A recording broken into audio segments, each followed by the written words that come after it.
PDM 2021-01-536. Sebelumnya yang saya hormati Pak Dr. Henry Sugara MPD selaku dosen pengampu mata kuliah penulisan ilmiah.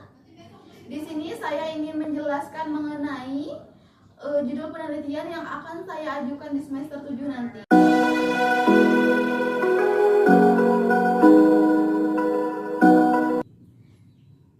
Adapun judul yang akan saya ajukan nanti di semester 7 yaitu mengenai pengaruh pola asuh orang tua terhadap perilaku sosial siswa di SMP Negeri 2 Gunung Putri.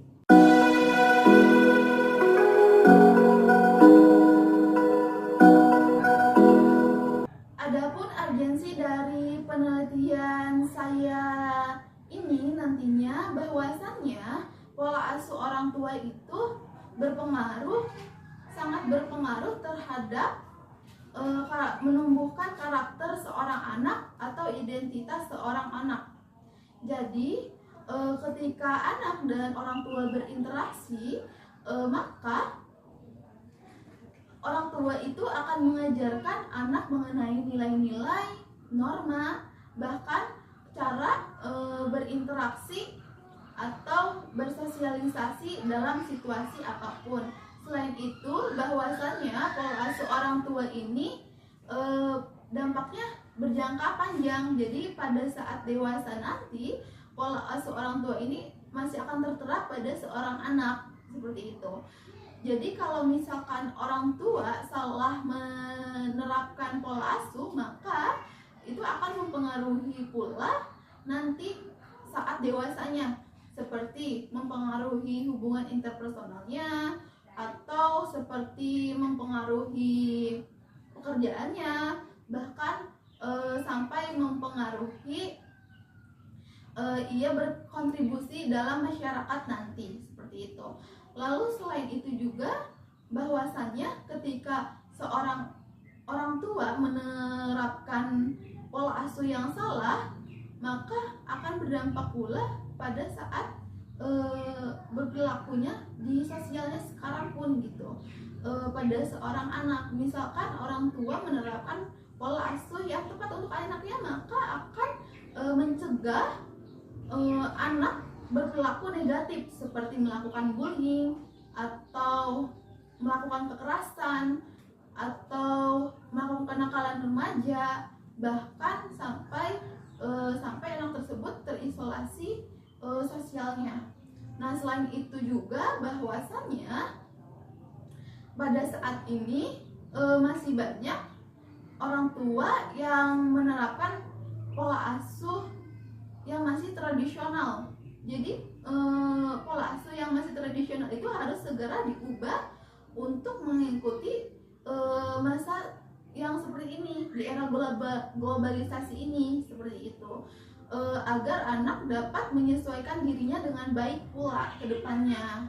Itu, tapi ketika orang tua salah dalam menerapkan pola asuh kepada anak pada era globalisasi ini, maka akan terjadi perilaku yang menyimpang seperti itu. Oleh karena itu, saya mengajukan judul penelitian ini karena ingin mengetahui apakah ada pengaruh antara pola asuh orang tua terhadap perilaku sosial siswa di sekolah.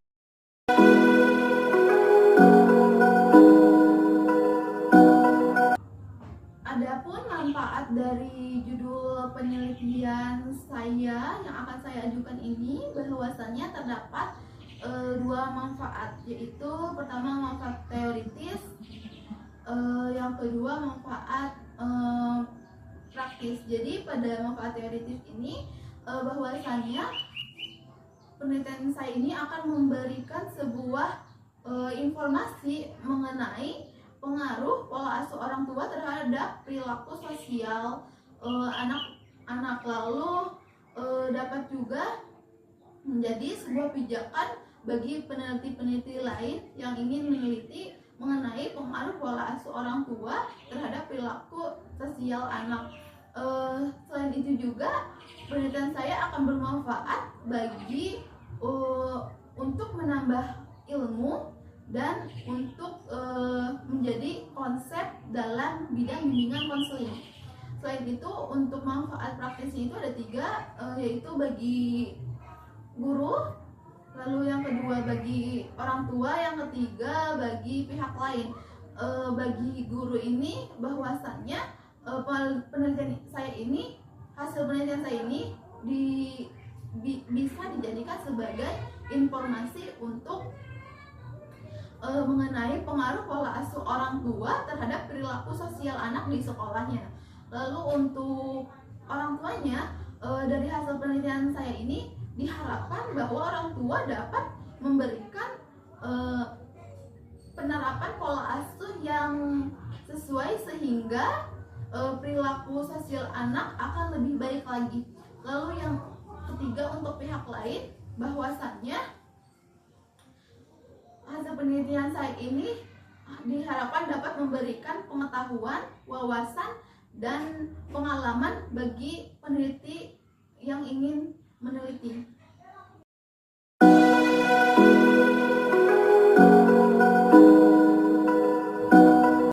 Adapun teori yang akan saya pakai dalam penelitian yang akan saya ajukan ini, yaitu ada teori mengenai pola asuh, lalu ada teori mengenai perilaku sosial. Yang pertama itu teori mengenai pola asuh. Jadi dalam teori pola asuh ini, menurut Harrington dan Fogg pada 1999, bahwasanya pola asuh orang tua ini yaitu interaksi orang tua dengan anak, mencakup keseluruhan seperti penjagaan, pembelajaran, dan pemeliharaan atau perlindungan. Nah, lalu selain itu pola asuh ini mencakup semua karakteristik perilaku orang tua yang termasuk berupa respon, yaitu seperti kedisiplinan, lalu kritik, kepekaan, lalu keterlibatan orang tua terhadap anaknya. Lalu pada pola asuh ini ada pola asuh demokratis, lalu pola asuh otoriter, lalu ada pola asuh permisif. Nah, nanti di landasan teorinya mungkin saya akan menjelaskan juga mengenai faktor-faktor pola asuh dan aspek-aspek pola asuh. Lalu selanjutnya itu ada perilaku sosial. Jadi perilaku sosial ini menurut Harlock pada tahun 1995 menyatakan bahwa perilaku sosial adalah aktivitas fisik dan psikis seseorang yang dimana orang lain atau sebaliknya dalam rangka memenuhi kebutuhan diri sendiri ataupun kebutuhan orang lain sesuai dengan tuntutan sosial yang ada. Lalu selain itu menurut Ahmadi pada tahun 2001 bahwasannya perilaku sosial itu adalah perilaku yang menunjukkan atau memperlihatkan, lalu menerima, mengakui, menyetujui, serta melaksanakan norma-norma yang berlaku di lingkungan individu tersebut. Seperti itu.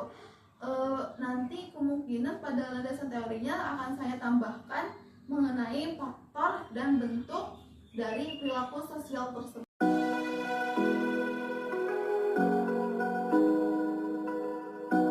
Adapun kerangka berpikir dalam penelitian saya ini sebagai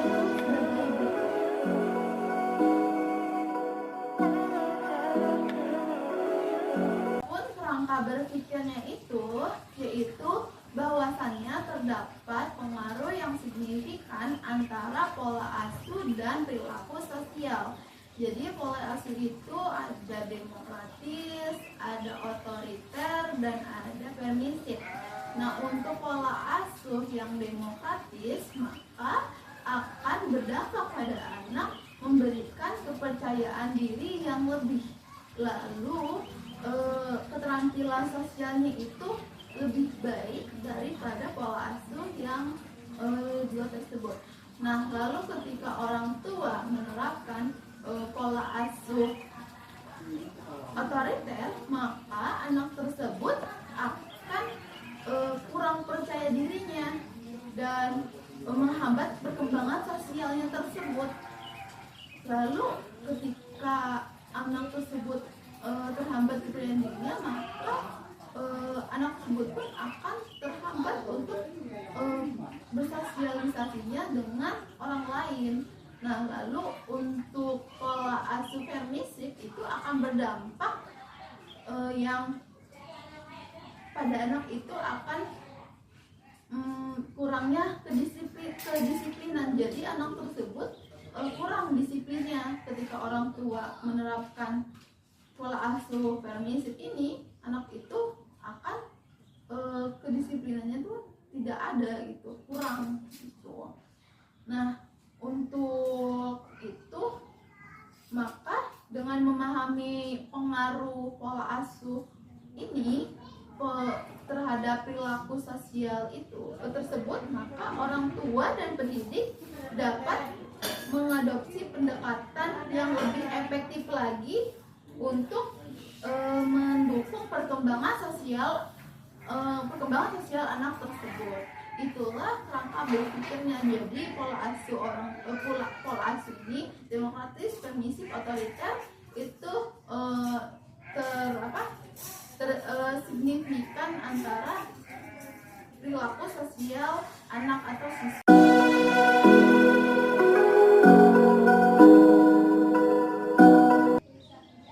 Metode yang saya gunakan dalam penelitian ini yaitu metode kuantitatif korelasional, yaitu metode yang bertujuan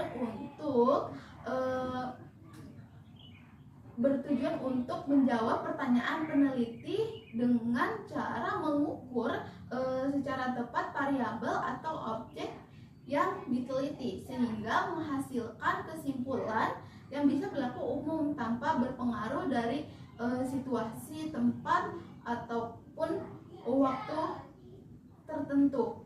Nah, lalu kenapa saya memakai metode kuantitatif korelasional? Karena di sini saya ingin melihat adakah pengaruh pola asuh orang tua terhadap perilaku sosial siswa. Jadi makanya itu saya memakai korelasional, yaitu pengaruh seperti itu.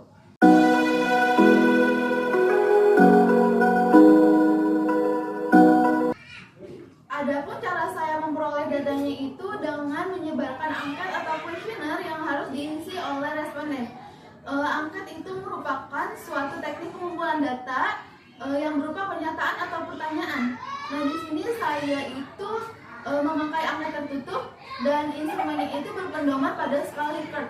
Jadi skala Likert itu merupakan jawaban yang tegas dan konsisten.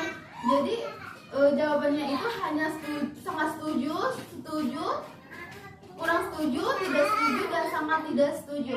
Untuk populasinya itu keseluruhan siswa SMPN Gunung Putri. Nah, untuk sampelnya itu saya memakai purpose sampling dan hanya siswa dari kelas 8A dan kelas 8B. Kelas 81 dan kelas 82. Nah, seperti itu. Jadi hanya perwakilan saja itu sudah cukup mewakili jawaban atau pertanyaan tersebut.